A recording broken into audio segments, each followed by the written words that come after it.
Allahumma inni a'udzubika min syarri nafsi wa min syarri kulli dabbah anta akhidun binasiyatiha inna rabbi ala siratim mustaqim. Wa sallallahu ala sayyidina Muhammadin wa ala alihi wa sahbihi wa baraka wasallam. Alhamdulillah rabbil alamin. Alhamdulillah, pagi ini pagi Isra Mi'raj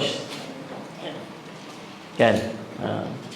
Dan pagi ini kita nak bincang tentang kronologi pendalilan, dalil dan kronologi Isra dan Mi'raj.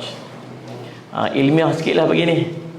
Lalu kalau pi ceramah dia akan cerita tentang ibrah pengajaran Isra dan Mi'raj. Tapi pagi ini saya tak mau cerita ibrah, saya nak cerita kronologi.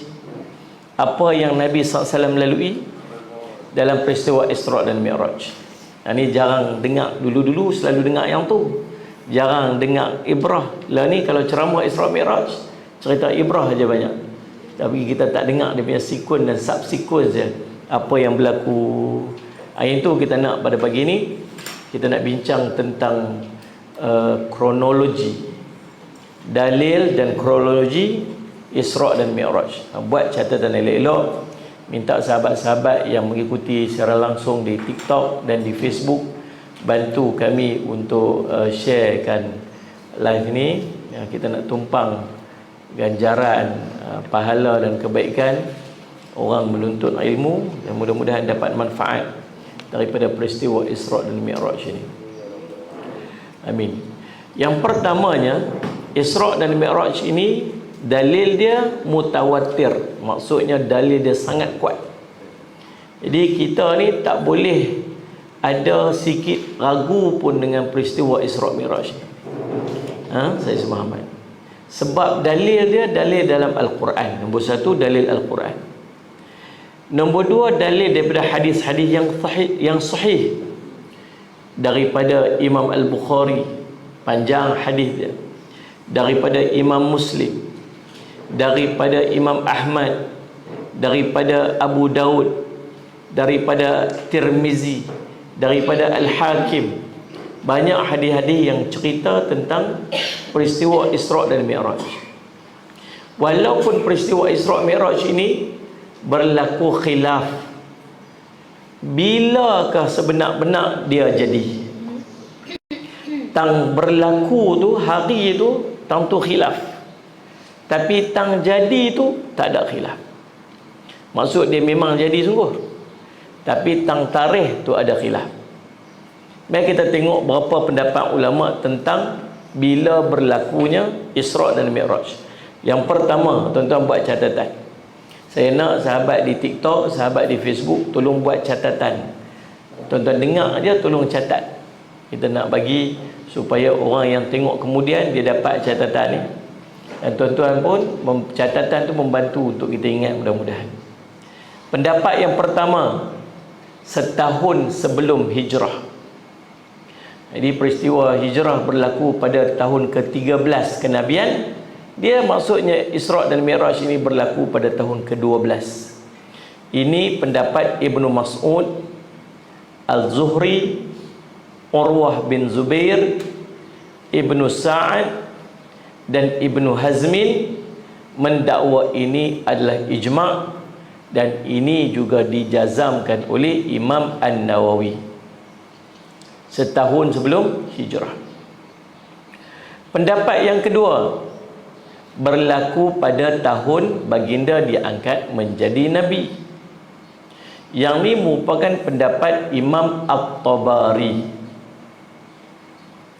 Pendapat yang ketiga, 2 tahun sebelum hijrah. Yang tadi setahun sebelum hijrah, yang ni 2 tahun sebelum hijrah. Pendapat yang keempat, 3 tahun sebelum hijrah. Ini yang dihikayatkan oleh Ibnul Athir. Setepatnya berlaku pada 27 Rejab tahun ke-10 kenabian. Ini adalah pendapat Az-Zuhri. Ini adalah pendapat Al-Allamah Mansur Furi.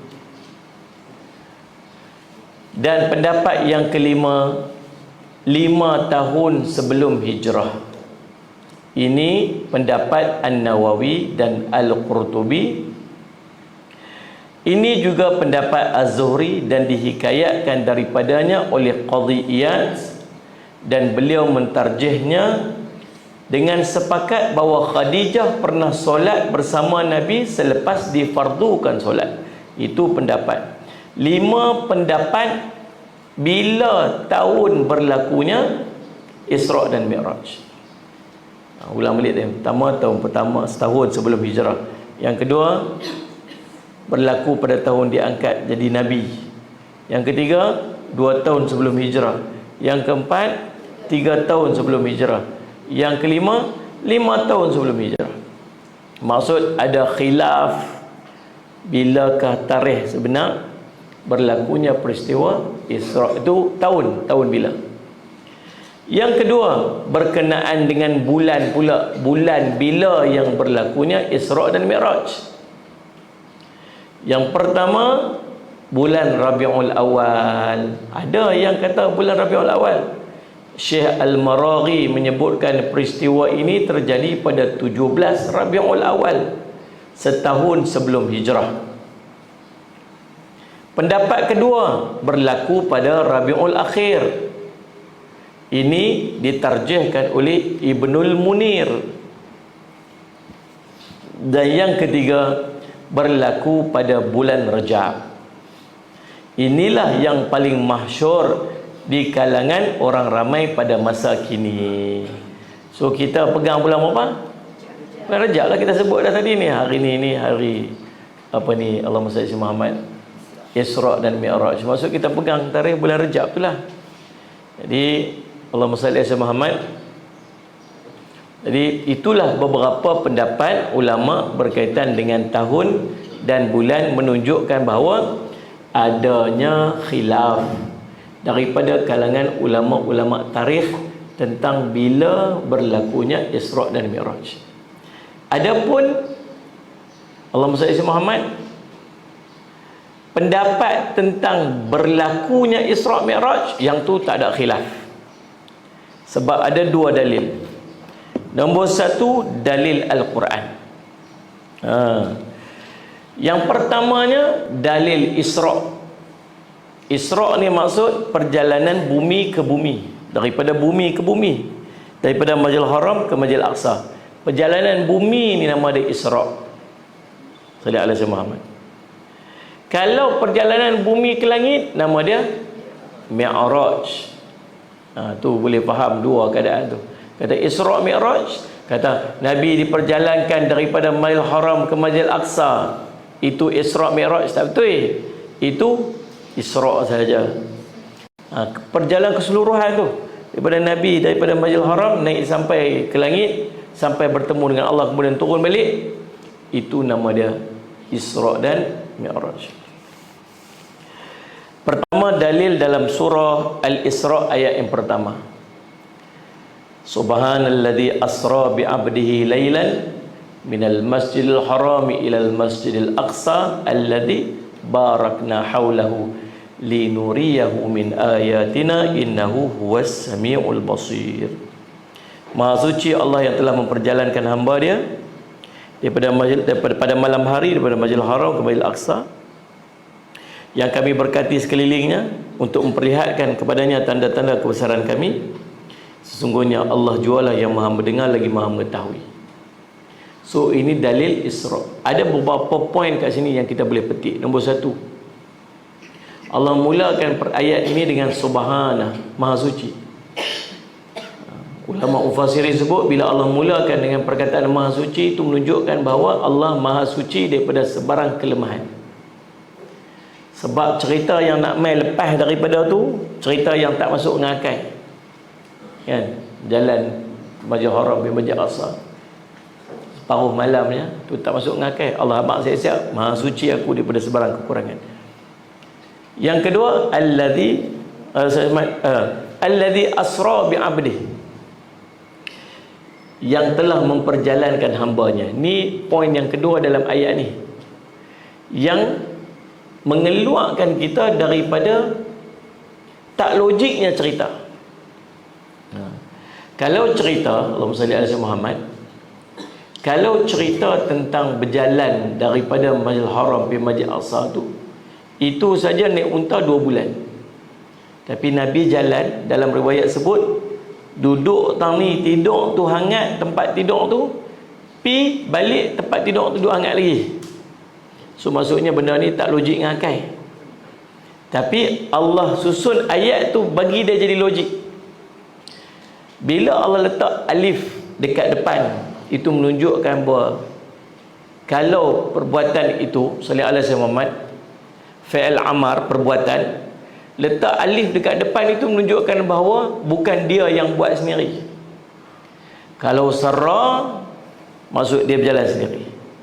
Tapi letak alif dekat ujung ataupun di depannya, jadi asra, jadi diperjalankan ataupun memperjalankan. Jadi maksud dalam kisah sallallahu alaihi wasallam, Nabi SAW ni, Nabi dibawa berjalan, bukan Nabi berjalan sendiri. Saya tak ada begitu.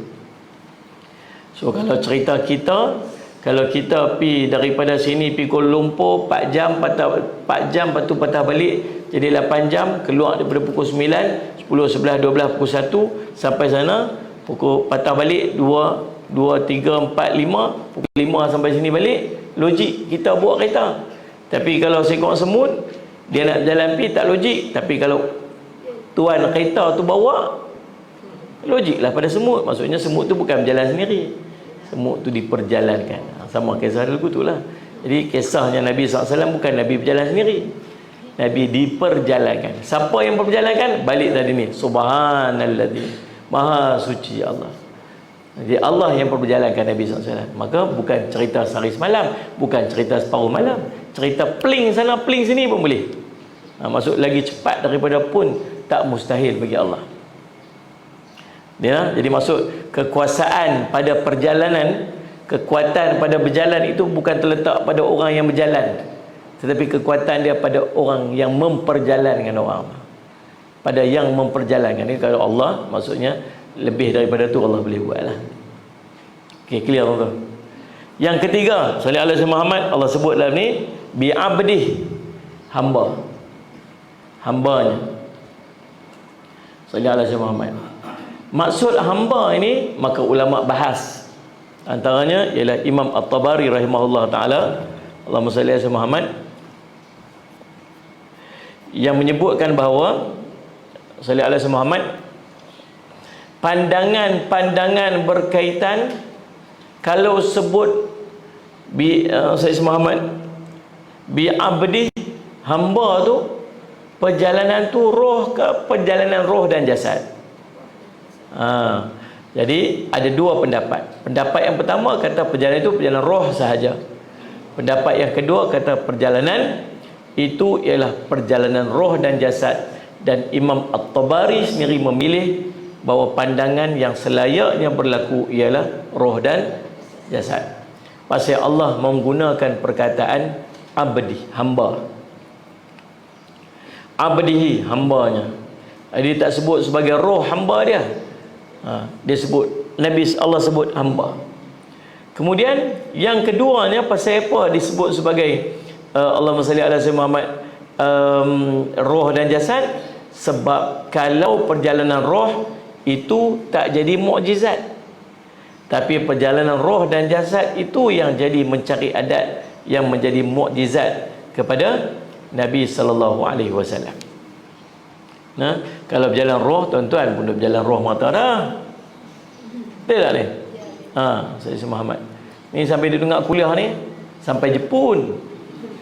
Betul tak? Sampai Jepun dah. Sedap-sedap. Wabillahi taufiq wa hidayah. Kalau dia kata habis dah ceramah. Pasal sat ceramah ni, saya sampai Jepun dah, dia kata. Biar roh dia pergi sampai Jepun dah. Saya apa lena kan. Tu kalau orang mati, dia boleh bertemu dengan orang mati, roh dengan roh. Kata Ibnul Qayyim, roh orang mati boleh bertemu dengan orang hidup dalam keadaan roh bertemu dengan roh. Jadi perjalanan roh itu maklum. Yang mencari adat, maksudnya bercanggah dengan adat ni, ialah sallallahu alaihi Muhammad, itulah roh dengan jasad, sesuai dengan Nabi SAW. Syekh Tahir bin Ashur menyebutkan bahawa perjalanan Isra dan Mi'raj adalah merupakan peristiwa yang mencari adat, yakni satu mukjizat yang mana perjalanannya dari awal hingga akhir hanya memakan sebahagian malam sahaja. Okey, clear? Saudara Muhammad. Yang ketiga pada ayat ini, lailan. Lailan. Lailan ini sallallahu alaihi wasallam Muhammad bermaksud sebahagian malam. Bukan lailatan, tetapi lailan. Lailan bermaksud sebahagian sahaja daripada malam. Maksud bukan Nabi berjalan malam sampai habis, sampai kat subuh balik, tak. Nabi hanya keluar malam tu, pergi balik dalam keadaan tempat tidur dia masih panas. Demikian riwayat menyebutkan. Yang berikutnya, 1, 2, 3, 4. Yang kelima, minal masjidil haram ilal masjidil aqsa. Ini adalah perjalanan Isra. Dua tempat yang Nabi SAW dibawa daripada poin ke poin. Poin yang pertama, Masjidil Haram, sampai ke poin yang kedua, ending point pada bahagian dunia ni, Masjid Aqsa. Dalam perjalanan Masjidil Haram ke Masjid Aqsa tu, Nabi ada beberapa checkpoint, stops. Nabi singgah dekat Allahumma salli ala Muhammad, Yathrib. Nabi singgah dekat Bukit Tursina, Sayyidina Muhammad, dan beberapa tempat yang lain. Kemudian Nabi SAW sampai end pointnya pada bahagian Isra, iaitulah Masjidil Aqsa. Dalam ayat ni cerita poin pertama dengan poin akhir pada dunia, pada bahagian dunia ni. Allahumma salli ala Muhammad. Kemudian allazi barakna haulahu, yang kami berkati kedua tempat ini, dengan maksud kawasan bahagian Masjidil Haram itu kawasan diberkati, dan Masjid Aqsa dia bukan sebut Baitul Maqdis, disebutnya Masjid Aqsa. Nak bagi tahu bahawa bukan saja Masjid Aqsa itu diberkat, tapi kawasan sekitar Masjid Aqsa itu juga duduk dalam keberkatan. Yang kami berkati kedua tempat tersebut. Jadi subhanallah, Baitul Maqdis itu sendiri tempat yang berkat. Allahumma salli ala Muhammad, sebagai tanda untuk memperlihatkan kepadanya kekuasaan dan kebesaran kami. Salli ala Muhammad. Inna Allah salli ala Muhammad, innahu was-sami'ul basir. Dialah yakni Allah yang Maha mendengar lagi Maha mengetahui. Okey, itu dalil Isra. Mana pula dalil Al-Quran tentang Mi'raj yang ni jarang dengar? Selalu dengar Isra, selalu dengar Mi'raj, jarang dengar. So maksudnya kalau kita nak cerita dalil Isra Mi'raj menggunakan ayat pertama surah Isra tu tak sempurna lagi. Sebab ayat saat pertama surah Al-Isra itu hanya menjadi dalil kepada peristiwa Isra sahaja. Dia bukan dalil Isra Mi'raj. Mi'raj pada dalil pada Al-Quran dalam surah An-Najm, surah bintang, ayat 13 hingga 15. Walaqad ra'ahu nazlatan ukhra inda sidratil muntaha indaha jannatul ma'wa. Ayat 13 sampai 15. Hari ni mengaji sungguh-sungguh ni, mengaji pasal Isra Mi'raj betul-betul. Mengaji betul-betul. Demi sesungguhnya Nabi Muhammad telah melihat malaikat Jibril dalam bentuk rupa yang asal sekali lagi di Sidratul Muntaha. Sidratul Muntaha gabungan dua perkataan. Sidra maksud pokok, Al-Muntaha maksud ujung, ending. Intaha berhenti, ujung dia. Pokok yang paling ujung. Lepas pada tu siapa pun tak boleh pergi dah. Sayyidina Muhammad. Tang tu Nabi SAW tengok malaikat Jibril pada rupa dia yang asal. Ada dua waktu Nabi tengok malaikat Jibril pada rupa dia yang asal. Yang pertama, waktu turunnya ayat ya ayyuhal muddathir. Waktu tu Nabi tengok kat langit, penuh langit ni. Tu pertama. Yang keduanya Nabi tengok dalam peristiwa Mi'raj ni. Yang selainnya jumpa Nabi SAW dengan malaikat Jibril, merupa jadi orang lain, merupa jadi orang, jadi sahabat-sahabat Nabi, rupa jadi orang yang tak dikenali, tapi jumpa jadi orang. Tapi 2 kali je dalam sejarah Nabi SAW tengok malaikat Jibril dalam rupa dia yang asal. Salah satunya waktu peristiwa di Sidratul Muntaha. Kemudian di mana di sisi Sidratul Muntaha itu terletaknya syurga Jannatul Ma'wa.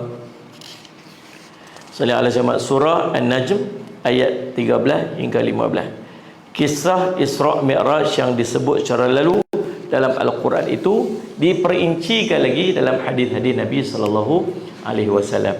Mari kita tengok hadis-hadis sahih, himpunan ataupun khulasah daripada sallallahu alaihi Muhammad, peristiwa Isra' Mi'raj yang tercatat dalam hadis-hadis Nabi sallallahu alaihi wasallam. Permulaan kisah dia, pembersihan hati. Pada malam Nabi SAW diisrakan, baginda sedang berbaring di tepi Baitullah, iaitu di kawasan Al-Hijr. Hadis ini hadis riwayat Imam Bukhari. Dalam hadis riwayat Imam Bukhari, Nabi tidur kat mana? Dekat Al-Hijr. Dekat mana Al-Hijr ni? Tahu tak? Dekat Kaabah. Tahu mana tu? Yang ada lekuk tu kan? Area kawasan tu. Hadis ini riwayat Imam Bukhari. Sallallahu alaihi Muhammad. Di antara tidur dan jaga, maksudnya tak apa nak lena lagi. Antara tidur dan jaga, di tengah antara 2 lelaki. Siapa 2 lelaki ni? Tak diceritakan dalam hadis. Tapi ulama-ulama duk cari siapa sebenarnya. Maka ulama menyimpulkan bahawa 2 lelaki itu ialah Hamzah dan Ja'far. Tercatat dalam kitab Fathul Bari. Hadis ini hadis riwayat Imam Bukhari dan Imam Muslim. Sallallahu alaihi Muhammad. Jadi faham dah dekat tu. Nabi tidur kat mana? Hijr Ismail. Siapa lagi duduk dengan Nabi SAW? 3 orang. Nabi duduk tengah-tengah, kiri dan kanan Hamzah dan Ja'far. 2 orang. Sallallahu alaihi Muhammad. Hamzah bin Abdul Muttalib, Ja'far bin Hamzah bin Abi Talib, sepupu Nabi SAW. Ja'far At-Tayyar. Hamzah ke Ja'far? Keluarga Nabi SAW, tak ingat pula. Baik, Allahumma salli ala sayyidina Muhammad. Ketika itu malaikat Jibril bersama 2 malaikat lagi. Maksudnya ada 3 malaikat. Sayyidina Muhammad. Yang 3 malaikat ni cerita siapa? Cerita dalam hadis riwayat Imam Bukhari. Sallallahu alaihi Muhammad. Datang mengambil baginda dan membawanya ke perigi Zamzam. Daripada 3 malaikat ni tak diceritakan malaikat siapa yang mai 3 malaikat ni. Cuma yang wajib dalam 3 malaikat ni ialah malaikat Jibril alaihissalam. Sebut, sudah tentu salah seorang daripada mereka adalah Jibril. 2 lagi tidak dijelaskan oleh hadis tersebut dan juga dalam riwayat-riwayat yang lain. Ada ulama berkata mereka adalah Jibril, Mikail dan Israfil. Ini tercatat dalam kitab yang tercatat oleh Imam Al-Qastalani, Irsyad As-Sari, Syarah Sahih Bukhari. Kita 3. Dalam hadis tak cerita. Yang pasti malaikat Jibril ada. Pasal Nabi sebut tentang malaikat Jibril belah dada. Yang lagi 2 tak cerita dalam hadis. Cuma Imam Al-Qastalani cerita, oh dia malaikat Jibril, malaikat Mikail dan malaikat Israfil. Tulis Sallallahu Muhammad. Tulis sekali siapa yang kata tu. Al-Qastalani. Kemudian Sallallahu Muhammad, saya nak bagi kejar sikit dekat sahabat-sahabat yang tengok dekat Facebook dengan TikTok ni untuk rajin menulis. Tulis. Dengar apa? Tulis. Dengar, tulis. Bagi dia banyak sikit ingat. Tulis, mendengar saja dia tak apa nak ingat sangat. Dengar dan tulis tu dia bantu untuk ingat. Baik, Allahumma salli ala Muhammad. Kalau tak dah habis cerita ni, kita sambung lagi. Hari ni kita cerita yang ni je. Macam tak puas hati je saya sebut lagu tu. Macam nak angguk tak angguk ya. Hari ni Isra' Mi'raj, cerita Isra' Mi'raj lah. Yang baru macam. Baik. Kemudian malaikat Jibril bawa baginda dekat perigi Zamzam. Kemudian Jibril membelah dada baginda daripada permulaan dada ni dekat pangkai leher ni sampai ke perut. Tu satu riwayat. Daripada lubang ni tang awal dada ni tarik sampai ke sallallahu alaihi Muhammad, pangkai sampai ke sallallahu alaihi Muhammad, daripada pangkai leher atau permulaan dada hingga ke bulu ari-ari. Maksudnya melepasi daripada pusat. Menurut Al-Kirmani, iaitu dibedah daripada permulaan dada tadi hingga ke kawasan di antara pusat tempat tumbuh bulu ari-ari. Hadis ini riwayat Imam Bukhari, disyarahkan oleh Ibnu Hajar dalam kitabnya Fathul Bari. Ni seronok tuan-tuan belajar detail-detail ni. Ni tak pi lagi ni. Ni baru duduk dekat tu, baru bangkit daripada tidur tu. Kan? Memang habis ni mau seminggu. Kan? Saya duk fikir bila lah boleh nak cerita ni, seronok ni. Tak jumpa ruang pagi ni nak buat juga kita. Nak pergi kena dengan hari Isra' Mi'raj. Itu lepas ni kita sambung lagi tak habis. Allahumma salli Muhammad. Kemudian mengeluarkan hati baginda dan menyucinya dengan air Zam-Zam. Kemudian membawakan satu bekas, yakni berupa bangkuk basuhan daripada emas yang berisi dua benda, hikmah dan iman. Isi apa? Hikmah dan iman. Dituangkan hikmah dan iman itu ke dalam dada baginda, kemudian menutupnya kembali. Kisah ini dicatat oleh Imam Al-Bukhari, Allahumma salli Muhammad, dicatat juga oleh Imam Muslim, Allahumma salli Muhammad, Bukhari dan Muslim. Maksudnya kisah pembelahan dada tu, bawa mai iman dan hikmah tu, bawa mai bekas emas tu, cuci dengan air Zam-Zam tu, kisah benar. Ini tak ada khilaf. Pasal yang meriwayatkan ni hadis sahih Al-Bukhari dan Muslim, muttafaqun alaih. Habis. Itu peringkat pertama, penyucian hati dulu. Habis selesai cuci hati, faham dah takat tu? Ni saya bawa cerita ni semua kisah benar, semua hadis-hadis sahih aja. Yang mana yang ada khilaf-khilaf tak bawa. Ni cerita main hadis sahih aja kan ni. Saya semua maklum sungguh-sungguh. Ni betul benda ni jadi sungguh-sungguh. Lepas tu peringkat kedua dah, penyucian hati habis selesai, peringkat kedua nak mula berjalan, maka dibawa burak. Burak. Kemudian dibawa kepada baginda seekor binatang berwarna putih yang saiznya lebih kecil daripada baral tapi lebih besar daripada kaldai. Dinamakan Al-Buraq. Dia melangkah sejauh pandangan mata. Sallallahu alaihi Muhammad.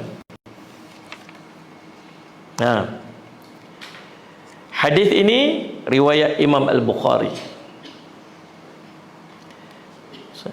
Riwayat Imam Muslim daripada Anas bin Malik radhiyallahu anhu. Tercatat juga dalam kitab Bukhari dan Muslim. Hadis daripada Anas radhiyallahu anhu. Kemudian burak ni maksudnya burak ni warna apa? Putih. Besar mana? Tak besar sangat. Kecil sikit. besar sikit pada kaldai. Kaldai tu bukan sana pun. Kaldai ni macam kuda kecil lagi daripada kuda padi. Kecil lah. Besar sikit pada kambing lah. Besar lagi lah pada kambing. Kambing tu kecil sangat. Kecil sikit daripada baral. Siapa pernah tengok baral? Tak ada. Saya pun tak tahu baral tu lagu mana. Saya tengok baral kecil sikit pada kuda. Maksudnya dia tengah-tengahnya. Warna dia putih. Ada sayap ke Ustaz? Tak ada. Tak cerita pun kata ada sayap. Tak cerita. Tapi kami tengok ada sayap. Bila hampa tengok buruk oil. Tengok kat sesial minyak. Itu dia punya bayangan. Orang Syiah lukis dengan sayap mau cukup. Muka pun kambing yang cantik. Itu dia punya pemikiran dia punya. Tapi tak cerita. Lagu mana tak tahu. Nanti masuk syurga minta macam mana nak tengok burak. Nanti dia dalam syurga nanti minta lah, ya Allah nak tengok burak saya lagu mana. Dia tak tahu dengan serap merah burak tu kami terangi nak tengok. Lepas tu nak minta naik sekali boleh tak? Minta lah dalam syurga. Kan? Baik. Habis. Dia punya langkah dia sekali langkah sejauh mata memandang. Maksud jauh sungguh. Nama dia Nabi sebut Burak. Habis selesai. Burak itu pada mulanya enggan membenarkan Nabi SAW menunggangnya. Mula dia tak mau, dia refuse. Lantas Jibril berkata kepadanya, apakah kamu tergamak melakukannya kepada Muhammad SAW? Demi Allah tidak ada yang menunggangmu yang lebih mulia daripada Muhammad SAW. Bila Burak ni dia enggan. Dia enggan ni tak pasal apa. Dia enggan ni pasal dia segan. Dia tahu tak kata tu Nabi Muhammad SAW? Dia tahu. Tapi dia rasa macam tak layak nak bawa Nabi ni belakang dia. Faham tak betul? Macam kita lah kadang-kadang. Cikgu Mazuki jom ni. Ulama besar main. Duduk dalam bilik VIP. Jom cikgu pergi makan sekali dengan dia. Kita rasa guna. Segan lah Ustaz. Tak apalah Ustaz pergi lah. Jomlah cikgu ni. Tak apa Ustaz. Saya segan nak pergi. Yang segan tu apa? Kamu enggan pi. Bukan enggan tapi segan. Segan ni kita rasa sedap dari kita tu terang mana. Begitulah kan. Jadi Burak ni pun dia macam tu dia. Dia enggan tu sebab dia segan. Malu sangat ni orang hebat ni nak main belakang aku ni. Lalu Muhammad. Lalu subhanallah. Allah percaya Muhammad. Lalu tuan-tuan, malaikat Jibril kata kat dia, hang tahu tak siapa yang naik ni? Tergamak hang tak pergi naik. Ni Nabi Muhammad SAW. Tak ada yang lebih mulia daripada Nabi Muhammad SAW tunggang kamu. Mendengar kata Jibril itu, gemercik peluhnya. Gemercik peluhnya. Hadis ini riwayat Imam At-Tirmizi. Kata ulama, gemercik peluh ni, keluar peluh dekat Burak ni. Sebab dua. Yang pertama sebab malu. Sebab kedua sebab gembira, seronok. Seronok sampai peluh-peluh. Kita jumpa siapa ke, oh peluh-peluh ni. Aku peluh-peluh ni. Pasal apa ni? Excited sangat ni. Excited. Gitulah. Itu kisah Burak. Habis selesai. Faham dah kita tentang Burak tu. Maka nak mula perjalanan daripada Masjidil Haram nak pergi ke Aqsa. Ni peringkat ketiga dah. Menuju Baitul Maqdis tajuk dia. Dengan menaiki Burak tadi, Nabi SAW ditemani Jibril. Dia yang ikut sekali dengan Nabi SAW siapa? Malaikat Jibril lah. Tak ada cerita dah tiga malaikat ni. Cerita dalam perjalanan ni malaikat Jibril ya. Sebab semua hadis cerita tu semua malaikat Jibril seorangnya. Yang tadi mai tadi tiga ada cerita. Faham tak ni? Jadi ditemani Jibril. Yang lagi dua pergi mana Ustaz? Tak dicerita dapat pergi mana. Mungkin ada sekali, tak tahulah. Cuma dia punya Allahumma salli ala Sayyidina Muhammad, orang yang berperanan waktu tu ialah malaikat Jibril. Yang nak ceritanya malaikat Jibril. So malaikat Jibril lah yang duk tunjuk cerita apa semua sebagainya. Menuju ke Baitul Maqdis. Jadi in between tak cerita. Kita ambil salli ala Sayyidina Muhammad kisah ni. Sampai saja di Baitul Maqdis, baginda menambat buruknya di bingkai pintu. Pintu apa? Kata Imam Nawawi rahimahullah ta'ala, pintu itu ialah bingkai pintu Masjid Baitul Maqdis. Disyarahkan oleh Imam An-Nawawi dalam kitabnya Syarah Sahih Muslim. Sallallahu alaihi wasallam. Tempat Nabi ikat tu tempat apa tu? Tempat di mana para Nabi biasa menambatnya di situ. So, maksudnya apa? Maksudnya para Nabi biasa mai dah tahun tu. Dan tempat tu jadi spot para Nabi duk biasa ikat tunggangan dekat kat situ. Di mana baginda memasuki masjid dan mengerjakan solat di dalamnya 2 rakaat. Nabi masuk sembahyang 2 rakaat. Dalam riwayat yang lain cerita Nabi mengimamkan para Nabi dan para Rasul waktu itu. Dalam riwayat yang lain cerita 124,000 para Nabi dan para Rasul berimpun, Nabi SAW tolak pergi jadi imam. Itu menunjukkan kemuliaan diangkatnya Nabi SAW sebagai, Allahumma salli ala Muhammad, Sayyidil Mursalin. Sayyid maksud penghulu, Al-Mursalin maksudnya para Rasul. Rasul seorang, Mursalin maksud banyak Rasul. Faham tak? Jadi subhanallah, Allahumma salli ala Muhammad, Nabi SAW pun habis selesai semayang, Nabi SAW nak bergerak keluar, Jibril mai jumpa Nabi bawa 2 bekas pula.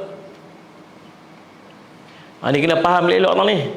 Pasal ada 3 bekas malaikat Jibril bawa. Sepanjang perjalanan ni ada 3 kali malaikat Jibril bawa bekas pergi kat Nabi SAW. Mula-mula 1, kemudian 2, kemudian 3. Pernah dengar tak lagu tu ni? Cerita lagu ni ni. Mana lagi? Ni cerita dia. Ni cerita khusus-khusus ni. Yang satu bawa bekas mah tadi ni cuci hati. Yang kedua bawa 2 bekas waktu Nabi selesai solat sebelum nak pi naik Mi'raj. Selepas mayang, malaikat Jibril bawa 2 bekas. Satu bekas berisi arak, satu bekas berisi susu. Lalu Nabi sallallahu alaihi wasallam pun pilih susu. Lalu Jibril kata dekat Nabi, engkau telah memilih fitrah. Segala puji bagi Allah yang telah memberi hidayah kepada kamu untuk memilih fitrah. Tengok nak, macam apa bahasa malaikat Jibril. Bukan malaikat Jibril kata, tahniah kamu pilih fitrah. Tapi malaikat Jibril, segala puji bagi Allah yang telah memberi hidayah kepada kamu untuk memilih fitrah. Maksudnya pilihan itu dibuat dalam petunjuk Allah. Allah yang bagi petunjuk Nabi untuk pilih susu. Faham tak ni? So, nak ajak kat kita dalam keputusan-keputusan yang kita buat ni ada 2 aja. Satu, keputusan berasaskan tunjuk daripada nafsu. Satu lagi berasaskan tunjuk daripada Allah. Petunjuk Allah. Lepas tu kita selalu kena baca surah Al-Kahfi setiap hari Jumaat. Pasal Allah bagi dekat kita cahaya bainal Jum'atain, daripada 2 Jumaat tu Allah bagi cahaya. Cahaya maksud apa? Petunjuk. So keputusan-keputusan kita buat dalam hari Jumaat sepanjang tu, minggu tu, semuanya dalam bimbingan Allah. Baik, Allahumma salli ala Muhammad. Jadi tuan-tuan, Allah bagi hidayah kepada Nabi untuk pilih fitrah. Kata malaikat Jibril, kalau kamu pilih arak, nescaya akan sesatlah umat kamu. Alhamdulillah. Hadis ini riwayat Imam Al-Bukhari.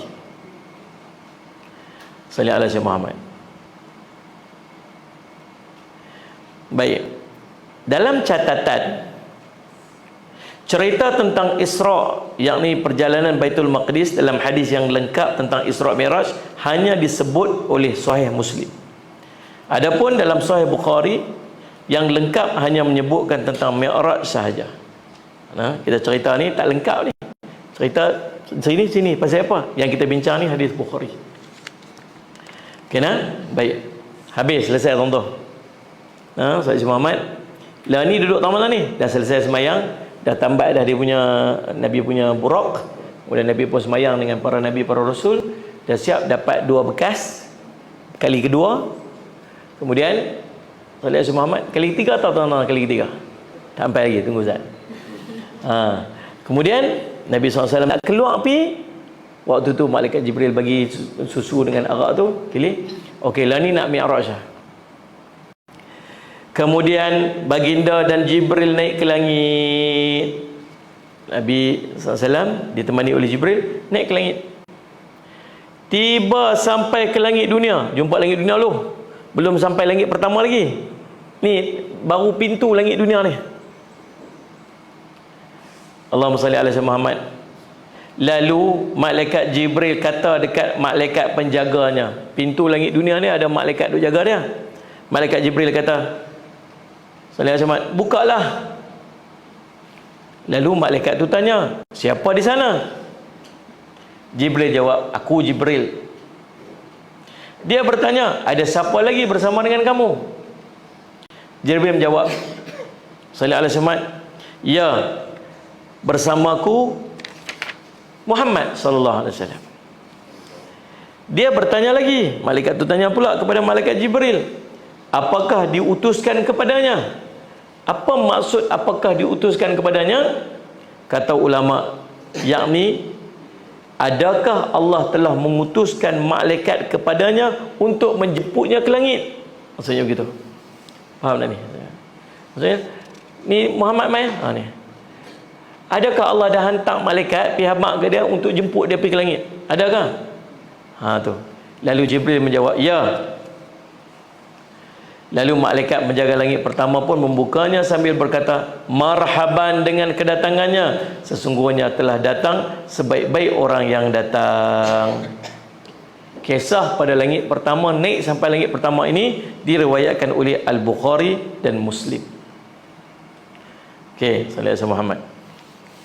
Habis. Lalu sampailah Nabi SAW ke langit yang pertama. Kita berhenti tuan tu dulu. Panjang lagi nak habis ni. Kan berapa nak habis lagi, ada rombongan nak main apa semua lagi kan. Jadi insya-Allah kita berhenti tang langit pertama. Lagi waktu mana nak sambung saya beritahu lagi. Saya update je ikut suka saya. Mungkin kita akan sambung lagi Zuhur ada. Zuhur ada kuliah lagi? Zuhur? Ada. Tunggu Sidino. Tu kena sambung hari lain nampak dia tu. InsyaAllah kita akan sambung lagi perbincangan kita tentang kisah Isra' Mi'raj ini pada pertemuan kita yang akan datang. InsyaAllah. Mudah-mudahan jadi manfaat. Kita tengah best cerita ni, tengah best lah. Tapi itulah. Dah berapa dah ni? Lagi ada rombongan ramai lagi apa-apa macam lah. InsyaAllah saya minta ampun, minta maaf salah silap. Kita jumpa lagi di masa dan ketika. Teruskan bersama program Isra' Mi'raj ini. InsyaAllah. Kalau tidak pun pagi esok kita sambung lagi. InsyaAllah pagi esok kita sambung lagi insyaAllah. Dia harap-harap pagi esok boleh settle semua sampai ambil perintah semayang dan semua yang dilalui dan lihat di Nabi sallallahu alaihi wasallam. InsyaAllah aqulu qawli hadza wa astaghfirullah li wa lakum. Wassalamualaikum warahmatullahi wabarakatuh. Bismillahirrahmanirrahim. Alhamdulillahirabbil alamin.